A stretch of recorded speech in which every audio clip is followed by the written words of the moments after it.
Hello, fellow traveler! So, I said I'd do it. I promised I was gonna try to make Physical Aloy, and that's what I've done. Spoiler alert, it's bad. It's real bad. So part of why I'm making this video is to just talk about Mika and the current state of Physical in general. Obviously, I've tried to do something wacky by creating a Physical Aloy, but really, this could be any Physical team, and I want to talk about why Mika is a bit of a struggle. Headed to my favorite punching bag. First, I want to just do some normal attacks, so you can see with no support the kind of damage I'm doing. Now, Ruin Guards have huge resistance to Physical, but let's just kind of show.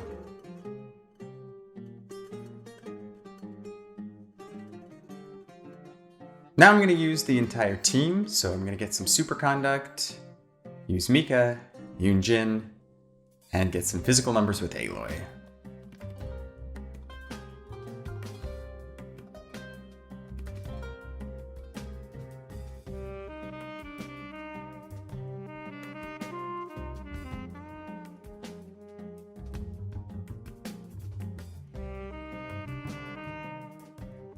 As you saw, those were a lot better. Those are decent numbers, but those are not going to compete on any team. Like I said, Ruin Guards have huge resistance to Physical, so I'm at a huge disadvantage already. So what's the problem with Mika? Why does Mika not contribute that much to a team?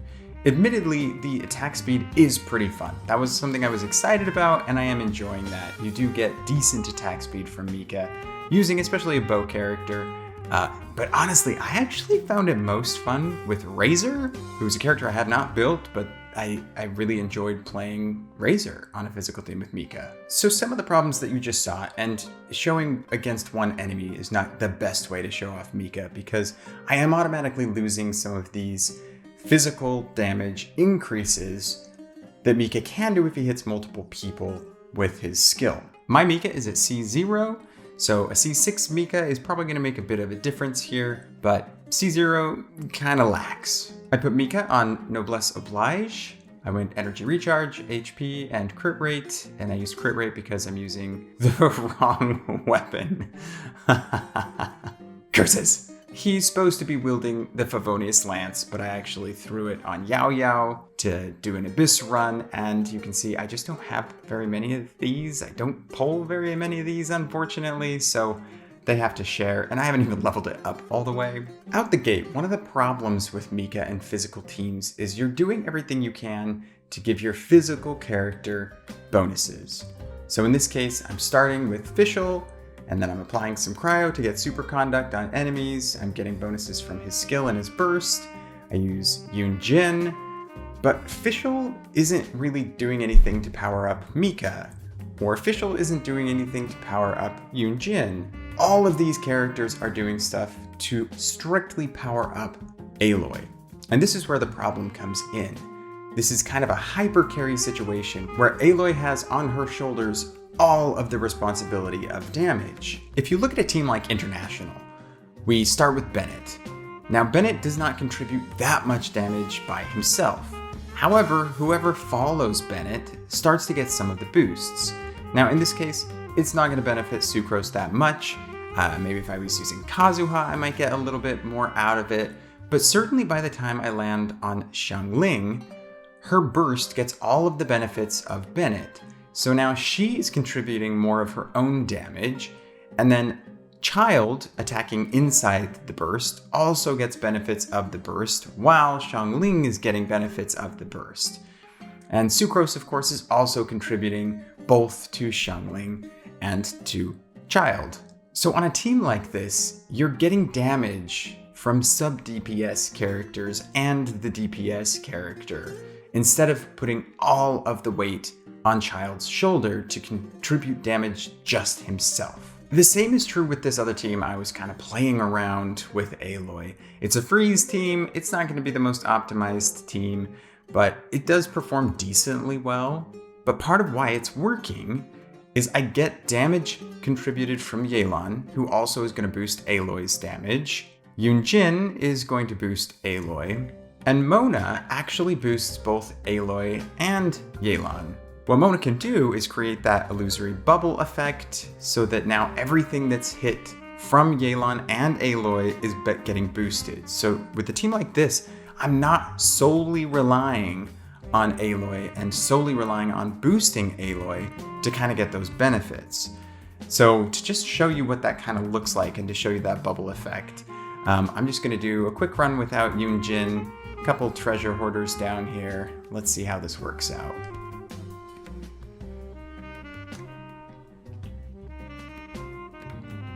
Now, you'll see everyone stays in a bubble until I hit them. And then they get damaged, both from Aloy's shots and from Yelan's burst. And you'll see that that illusory bubble effect lasts a little bit longer because I'm not breaking it on all of the enemies at once. I'm single target hitting each one. So the illusory bubble effect can last on each enemy until I start hitting them. And then I get, I think it's 5 seconds worth of bonus damage. Some options that I've tried for Aloy on this build. I've got Thundering Pulse, which seems to do the most damage. In my last video, I talked about wanting to try this compound bow, and I did try it, and it does give me a little bit of an attack speed boost and does okay, but it's just not as good as Thundering Pulse, unfortunately. I also tried Skyward Harp, and believe it or not, my compound bow actually was doing more damage than Skyward Harp was. So this one ended up being in 3rd place of the 3 weapons. Certainly when I run Aloy on a freeze team or on a melt type team, the Thundering Pulse seems to be the strongest option as well. Artifact wise, I've been using Echoes of an Offering. I've switched between physical damage and cryo damage bonuses depending on the team. I've also run this with Shimenawa's, and it actually works really well. What's interesting about Shimenawa with Aloy, when you use her skill, she actually generates 5 particles, and even if you just have 100% energy recharge, you'll lose the 15 energy and then immediately get the 15 energy back for her burst. So you can use that right after and it will still work great. So this is a great set. I just don't have super good pieces for this, and that's why I didn't end up using this for the current build. Constellation 0, unfortunately. So what I want to do now is fight a boss a few times and just see how much damage each of these teams is doing, how much worse my physical Mika team actually is compared to some other options with Aloy. This is actually a little bit tricky because boss resistances are often fairly different for elements versus physical, but this little chicken friend is pretty close. I think it's got 20% resistances for elements, besides Dendro, which is 80% resistance, and physical I think is 25. So my physical team is at a disadvantage here, but it's decent, so let's just try it out. What I'm gonna try to do here is just go through one rotation on each team and see what the health left over is, mostly because I just don't want to wait for this guy to respawn so many times, because lazy. Delve into death. Things are about to get dicey. Break a leg. Black fly. Unlit written in the stars.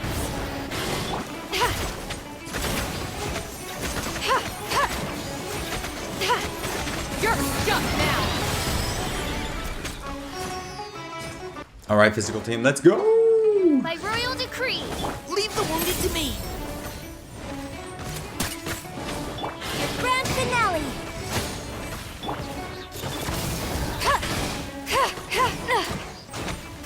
Oh wow, see, I got 4 real quick this time.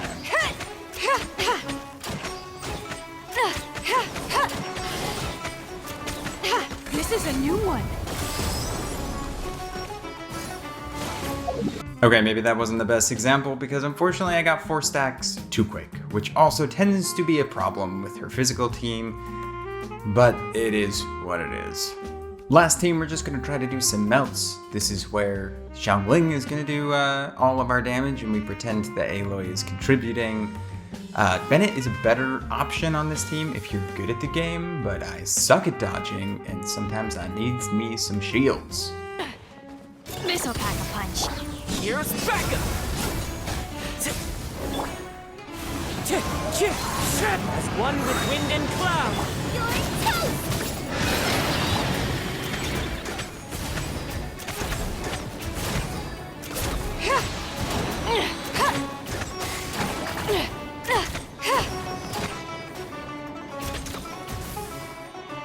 Now, I didn't have her burst up on that last run, and I didn't get the best out of her timing with the 4 bomblets because they went off too quick, so I didn't get a full 10 seconds. But you'll see that that team does do the best overall. So Physical Aloy is a dud. But one thing we really need out of a physical team is a character that has sub-DPS contribution. If they're just gonna boost your on-field DPS character, I just don't know that it's ever going to be enough to surpass or even rival any of the elemental teams. So unfortunately, this is my sad review of Mika. As of now, he's not working too great on any of my teams, but you do get some fun out of attacking a little bit faster. And honest to goodness, I think our Wolf Boy here is the best possible pairing for Mika, at least for me. Something about attacking faster when you're in burst mode just feels good.